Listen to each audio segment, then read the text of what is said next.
हर season 40 से 50 anime release होता है एंड ऐसे में हर एनिमे को फॉलो करना काफी मुश्किल हो जाता है एंड इसी वजह से मैं तुम्हें इस वीडियो में कुछ ऐसे एनिमे बताने वाला हूँ जो इस समर पर्सनली मैं फॉलो करने वाला हूँ and you should also watch them. इनमें से कुछ एनिमे पहले से ही बहुत ही ज्यादा हाइप में थे और कुछ ऐसे एनिमे है जिससे मेरा एक्सपेक्टेशन बहुत ही हाई है। तो इस वीडियो के कंटेंट को मैं दो हिस्सों में डिवाइड कर रहा हूँ, sequels and non sequels. Sequels में जो इस सीजन सबसे ज्यादा एंटिसिपेटेड शोज है वो है Mushoku Tensei season 3, you and I are polar opposite season 2, Clevatess season 2। तो चलो इनके बारे में एक एक करके बात करते हैं। मुशोकु टेंसेई को one of the best isekai consider किया जाता है। इसका पिछला 2 सीजन बहुत ही अच्छा था, एनिमेशन, कैरेक्टर, स्टोरी सब अच्छा था और इस सीरीज को मैंने काफी एंजॉय किया एंड इसके 3rd सीजन से मुझे उतना ही एक्सपेक्टेशन है जितना इसके पिछले सीजन से था एंड आई होप कि मेरा एक्सपेक्टेशन टूटे ना।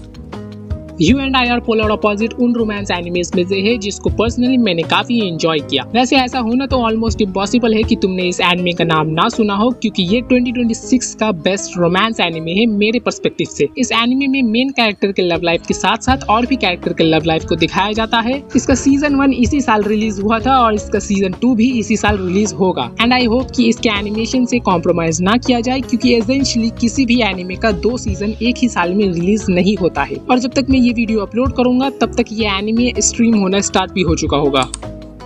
ये इस सीजन का इकलौता ऐसा सीक्वल है जिसके सीजन 1 ने मुझे डिसअपॉइंट किया था। लिटरली इस एनिमे के पोस्टर एंड ट्रेलर से जो मैंने इंटरप्रेट किया था ये एनिमे मेरे एक्सपेक्टेशन को फुलफिल नहीं कर पाया। देखो ऐसा भी नहीं है कि इस एनिमे का स्टोरी या एनिमेशन बेकार था, सब अच्छा था, इसलिए मैं इसके सीजन 2 को देखने वाला हूँ और अगर सीजन 2 मुझे अच्छा नहीं लगेगा तो मैं इसे ड्रॉप कर दूंगा। लेकिन अगर तुमने इसका फर्स्ट सीजन देखा है तो इसके सीजन 2 को भी जरूर देखना। तो देखो यहाँ पे मैंने अपना पर्सनल ओपिनियन दिया है तो तुम ऑफेंड मत होना।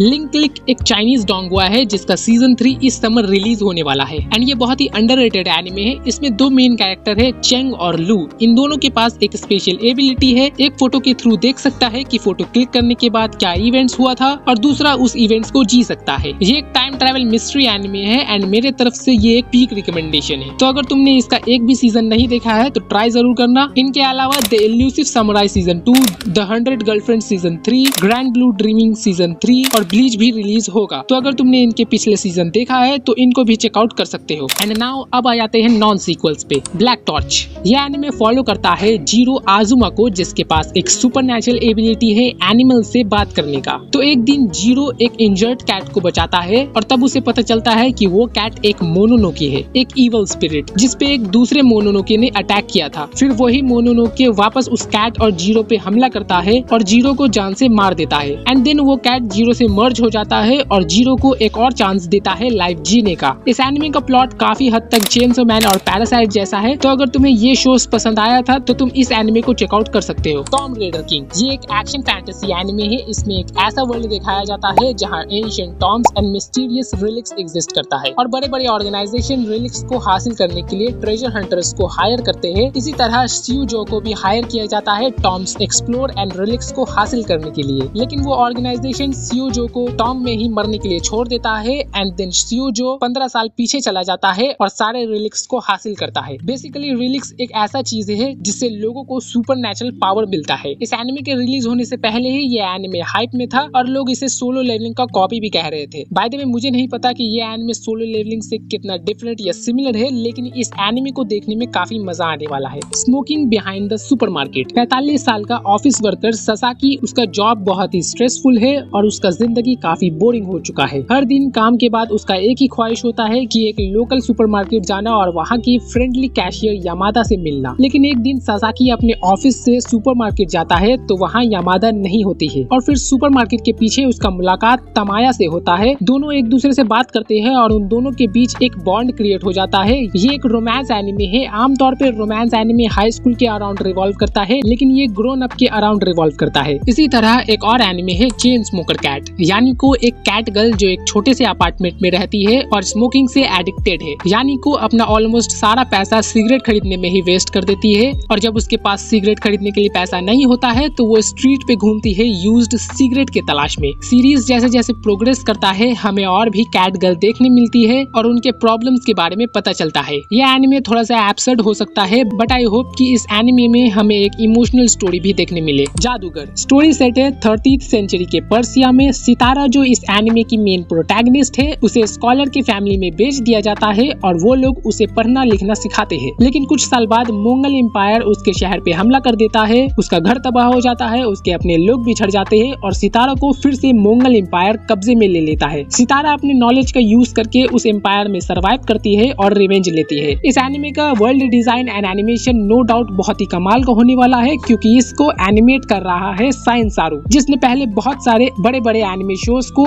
एनिमेट किया है, जैसे दान दान, डेविलमैन क्राई बेबी और सांदा स्पार्क्स ऑफ टुमारो। इस एनिमे में एक ऐसा वर्ल्ड दिखाया जाता है जहाँ इलेक्ट्रिसिटी एग्जिस्ट नहीं करता और दुनिया स्टीम इंजन पे चलता है। केहाची और उसका बड़ा भाई सेरुको का सपना होता है इस दुनिया में इलेक्ट्रिसिटी को लाने का, लेकिन एक दिन केहाची अपने बड़े भाई को खो देता है और उसका सपना बस सपना ही रह जाता है। कुछ साल बाद उसका मुलाकात इनाको से होता है और वो दोनों डिसाइड करते हैं दुनिया को इलेक्ट्रिसिटी की तरफ ले जाने का। यह एनिमे नेटफ्लिक्स पे रिलीज होने वाला है, वो भी हिंदी डब में, तो इसे अपने वॉच लिस्ट में ऐड जरूर करना। द रिबॉर्न हीरो इस पूरे लिस्ट में ये एक लौता मूवी है और मैंने इसे इस लिस्ट में इसलिए नहीं रखा है क्योंकि ये नेटफ्लिक्स पे रिलीज होने वाला है, बल्कि इसलिए रखा है क्योंकि ये एक क्लासिक मांगा प्रिंसेस नाइट से इंस्पायर्ड है। खैर, स्टोरी के बारे में बात करें तो ये मूवी फॉलो करता है सैफायर को, जिसका होम टाउन तबाह हो जाता है और सैफायर न्यू होम टाउन में चली जाती है, लेकिन फिर उस टाउन पे भी हमला हो जाता है और इस बार सैफायर डिसाइड करती है कि इस टाउन को वो बचाएगी। इसका ट्रेलर देख के ही समझ आ रहा है कि इसका एनिमेशन बहुत ही फ्लूइड एंड स्मूथ होगा। यह एनिमे 8 अगस्त को रिलीज होने वाला है नेटफ्लिक्स पे, वो भी हिंदी डब के साथ, तो इसे जरूर से चेकआउट करना। तो ये कुछ एनिमे थे जो तुम इस समर देख सकते हो। देखो, मुझे पता है कि तुम इन सारे एनिमे को तो नहीं देख पाओगे क्योंकि इतना टाइम किसी के पास नहीं होता है और मैं भी इन सारे एनिमे को वीकली फॉलो नहीं कर पाऊंगा। तो मैं अपने टॉप पिक्स बता देता हूँ सीक्वल्स को छोड़ के: black torch, Tomb Raider king, जादूगर एंड स्पार्क्स ऑफ टुमारो। तो मिलते हैं नेक्स्ट वीडियो में, और वीडियो अच्छा लगा हो तो लाइक कर देना और चैनल को सब्सक्राइब भी।